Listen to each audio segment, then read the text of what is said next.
Assalamualaikum warahmatullahi wabarakatuh.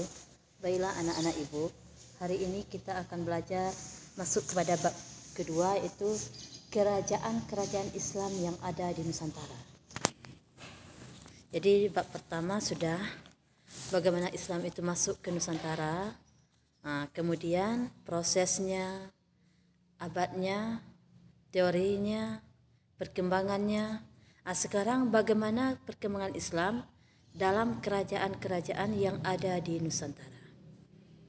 Baiklah, pada hari ini kita belajar tentang kerajaan-kerajaan Islam yang pertama.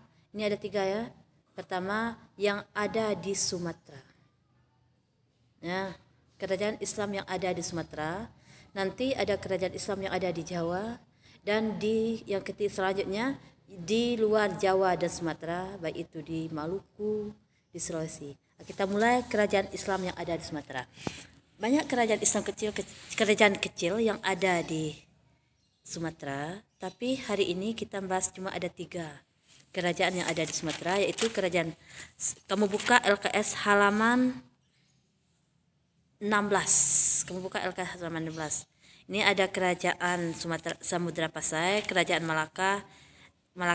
Ini cuma 2, dan kerajaan Aceh Darussalam. Baiklah, yang pertama, walaupun sebelum kerajaan Malaka ini ada kerajaan Perlak. Yang jelas kerajaan Perlak ini karena awal Islam masuk ke Nusantara terletak di Perlak. Karena ada hubungannya dengan kerajaan Samudra Pasai, jadi di sini tidak dibahas kerajaan Perlak. Kita masuk kepada kerajaan Samudra Pasai. Kerajaan Samudra Pasai sebenarnya ada 2 pendapat. Pendapat yang pertama mengatakan bahwa ada 2 dinasti yang ada di kerajaan Samudra Pasai. Yang pertama, dinasti Murahkhar. Ini sumber mengatakan dinasti Murahkhar. Dinasti Murahkhar ini kemudian karena rajanya dan maharajanya, ini Maharaja Mansur Shah, Maharaja Ghiyasuddin Shah, dan Maharaja Nuruddin. Tapi karena setelah dinasti Murahkhar masuk lagi dinasti Marasilu. Antara dinasti Murahkhar dan Marasilu ini ada jarak, karena raja terakhirnya tidak mempunyai keturunan di Murahkhar, maka ada jarak kekosongan pemerintahan 90 tahun lebih. Akhirnya berdirilah dinasti Marasilu. Makanya dinasti Marasilu lah yang terkenal. Marasilu terkenal dengan nama Sultan Malik As-Saleh. Maka dinasti Marasilu lah yang terkenal yang mendirikan kerajaan Samudra Pasai. Dialah yang terkenal yang mendirikan kerajaan Samudra Pasai. Maaf ya, ini karena YouTube yang masuk, macam-macam yang masuk ke dalam ini. Jadi dinasti ingat. Jadi yang terkenal sekarang siapa pendiri dinasti Samudra Pasai, pasti Murahkhar. Dinasti Murahkhar yaitu Marasilu yang dinamakan Sultan Malik As-Saleh. Jadi ya itu yang pertama. Jadi pendirinya dinasti ini ada yang Murahkhar, ada yang Marasilu. Tapi yang kita kenal, yang terkenal di Samudra Pasai, dinasti Marasilu. Pendirinya adalah Sultan Malik As-Saleh. Nama Islamnya Sultan Malik As-Saleh. Kemudian ini di sini berbagai pendapat yang mengatakan bagaimana kerajaan Samudra Pasai itu ada. Selanjutnya kerajaan Samudra Pasai, ya, yang harus kita ingat bahwa dia adalah kerajaan Islam pertama di Indonesia, dengan pendirinya di dinasti kedua Marasilu adalah Marasilu. Marasilu itu nama Sultan Malik As-Saleh sebelum Islam. Jadi pendirinya adalah Sultan Malik As-Saleh. Dia terkenal dengan raja-raja memerintahnya. Di dalam LKS ada 1, 2 sampai 6 orang, dan dia runtuh karena dikuasai oleh Portugis. Situ saja. Selanjutnya kita masuk ke kerajaan Malaka. Kerajaan Malaka pendirinya adalah Parameswara. Parameswara adalah anak raja dari kerajaan Sriwijaya yang melarikan diri karena adanya perang Paregreg. Perang Paregreg adalah perang antara kerajaan Majapahit dan Sriwijaya. Karena mereka ini bersaudara, karena anak raja ini Parmeswara ini juga keturunan dari Majapahit. Jadi mereka bersaudara. Bersaudara maksudnya ada garis keturunannya, tapi karena terjadinya perang saudara seperti itu, maka Parmeswara melarikan diri dari serangan Majapahit. Melarikan diri di Semenanjung Melaka, di sekitar Selat Melaka. Maka di sana ada penduduk aslinya yang yang masih tradisional banget. Jadi mereka di sana, karena anak raja yang datang, dia ke sana, dia mengajarkan tentang bercocok tanam. Kemudian karena Selat Melaka itu jalur lintas perdagangan internasional, dia maju di sana. Jadi Malaka itu ada yang berasal dari Arab atau Malkah, ada yang memang berasal dari namanya, karena ketika dia melarikan diri Parmeswara itu berdiri di bawah pohon Malaka namanya. Dia ada 2 kata berasal dari sana, Malaka. Kemudian Parmeswara ketika masuk Islam tukar namanya. Namanya adalah Sultan Iskandar Shah. Nah, itu nama dari Parmeswara ketika dia masuk Islam. Jadi Sultan Iskandar Shah. Jadi pendiri kerajaan Malaka adalah Sultan Iskandar Shah. Dia juga terkenal dengan Sultan Iskandar Shah. Dia dapat menguasai Malaka sehingga ketika Portugis datang ke Malaka, semua orang-orang barat, orang pedagang-pedagang yang mau ke Nusantara, mereka jelas lewat Selat Malaka. Jadi mereka dari sanalah kemajuannya di bidang maritim. Mereka bisa mengambil semua ongkos-ongkos atau pajaknya di Malaka. Nah, di sana di Selat Malaka itu penghasilan dari kerajaan Malaka. Maju ketika Sultan Iskandar Shah dan berkembang ketika Sultan Iskandar Shah. Dan Selat Malaka dia terkenal dengan kerajaan maritim karena mengandalkan penghasilannya dari laut, baik dengan pajak, kemudian dengan penghasilan dari laut yang jelas. Dia terkenal juga dengan Laksmana Hang Tuah. Nah, masih ingat? Nah, ada Laksmana Hang Tuah.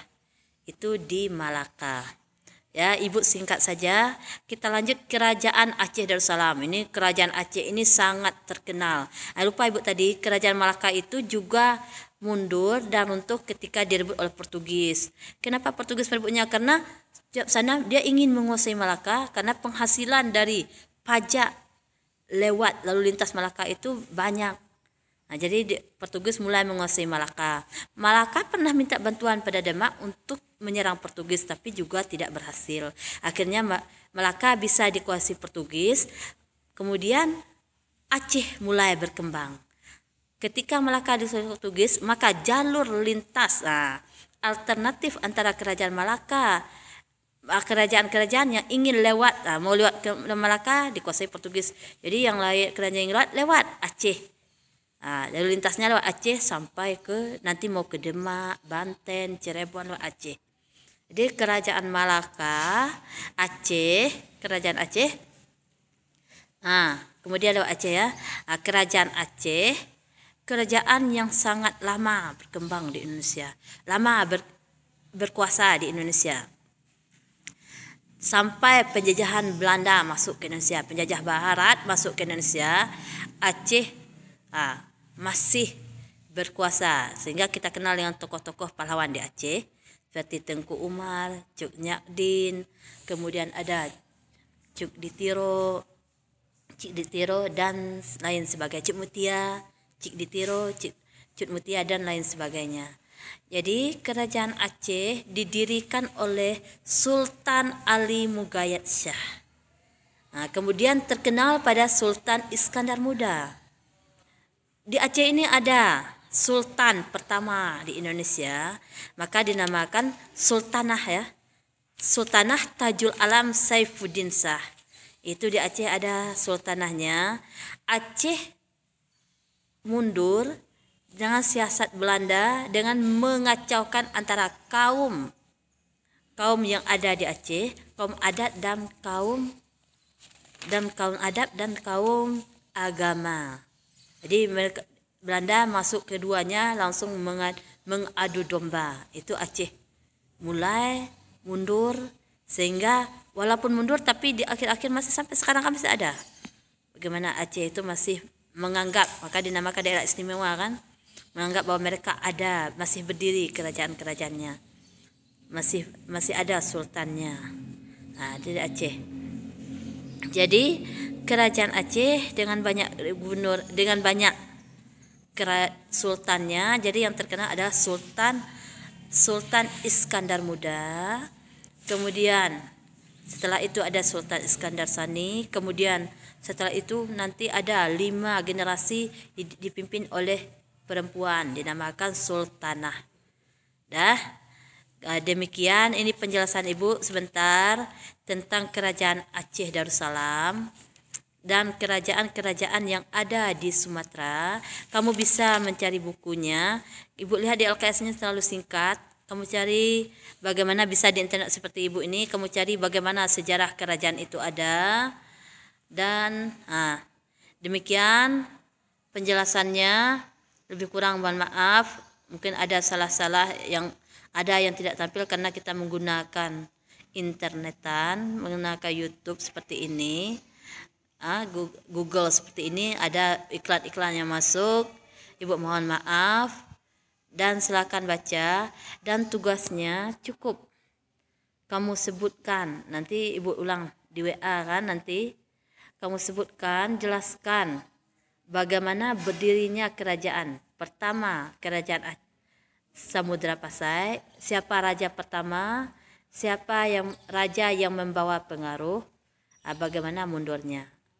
Kemudian begitu juga kerajaan Malaka, siapa raja pertama, siapa raja yang membawa kejayaan, dan bagaimana perkembangan dan bagaimana kemundurannya. Bagaimana berdiri, bagaimana kemundurannya.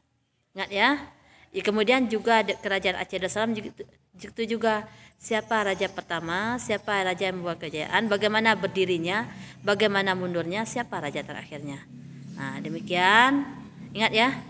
Siapa raja pertama, raja yang membawa kejayaan, kemudian raja yang membawa kemunduran, bagaimana berdirinya, bagaimana mundurnya. Nah, demikianlah pelajaran kita pada hari ini. Assalamualaikum warahmatullahi wabarakatuh.